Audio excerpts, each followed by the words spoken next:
তার পরিপ্রেক্ষিতে আজকে জনগণ বিএনপির পক্ষে রায় দিয়েছে, তারেক রহমানের সভার পক্ষে রায় দিয়েছে। আপনারাও গিয়েছিলেন জনগণের কাছে, কিন্তু আপনাদের পক্ষে তো জনগণ রায় দেয় নাই। তো সেই কারণে আপনাদেরকেও মেনে নিতে হবে যে আজকে তারেক রহমানের নেতৃত্বে যে সরকার গঠিত হয়েছে তাকে তার কাজগুলো করার সুযোগ সময় আপনাকে দিতে হবে। জনগণ চায়, কাজে জনগণকে আপনারা দয়া করে বিভ্রান্ত করবেন না।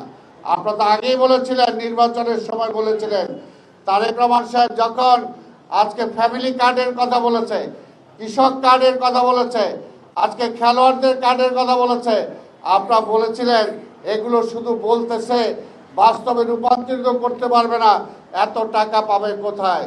আমি বলি আজকে সাহসী বাবার সাহসী সন্তান যে জিয়াউর রহমান এই দেশটা উচ্ছৃঙ্খলার পথে চলে গিয়েছিল, এই দেশটা আজকে ধ্বংসের পথে চলে গিয়েছিল, সেই সময় শহীদ রাষ্ট্রপতি জিয়াউর রহমান এই দেশটাকে আবার ঠিক রাস্তায় ফিরিয়ে এনেছিলেন। জনগণকে আবার তার যে সমস্ত ন্যায্য পাওনা সেগুলো ফিরিয়ে দিয়েছিলেন। আজকে আমাদের নেতা তারেক রহমান যখন সারা বিশ্বে একটা অর্থনৈতিক মন্দা চলছে, আজকে মধ্যপ্রাচ্যের যুদ্ধ চলছে, ঠিক সেই সময় এই অর্থনৈতিক মন্দায় অনেকে সাহস করে অর্থনৈতিক কোনো পরিকল্পনা বা স্টেপ নেওয়ার পর্যন্ত সাহস পায় না, কিন্তু আমাদের নেতা তারেক রহমান কিন্তু অনেক কিছু নিয়েছেন। কাজেই আস্তে আস্তে ধৈর্য ধরেন, একটু অপেক্ষা করেন না, দেখেন না তারেক রহমান দেশটাকে কোন পর্যায়ে নিয়ে যায়। আগেই কেন বাধা দিতে চান? বাধা দিতে চান যারা, তারা এই দেশটাকে উন্নয়নের পথে নিতে দিতে চান না, তারা গণতন্ত্র চান না। গণতন্ত্রের জন্য মায়া কান্না কাইদেন না। গণতন্ত্রের জন্য বিএনপি সবসময় লড়াই করেছে, এবং বিএনপি একমাত্র দল যে বারবার বিএনপি গণতন্ত্রকে ফিরিয়ে দিয়ে দ্রুত সময়ে তিনি সেই কাজগুলো করার চেষ্টা করছেন। তাই আমরা সবাইকে বলবো, সরকারকে সহযোগিতা করেন, সমালোচনা করেন। সমালোচনা করার আগে তো কাজটা করতে দিবেন। এখনো কাজ শুরুই হলো না পুরোপুরি, এখনই সমালোচনা শুরু করেছেন। তাই আমরা বলবো যে আজকে গণতন্ত্রটা দীর্ঘ 17 বছর পরে অন্তত গণতন্ত্রটা ফিরে আসছে।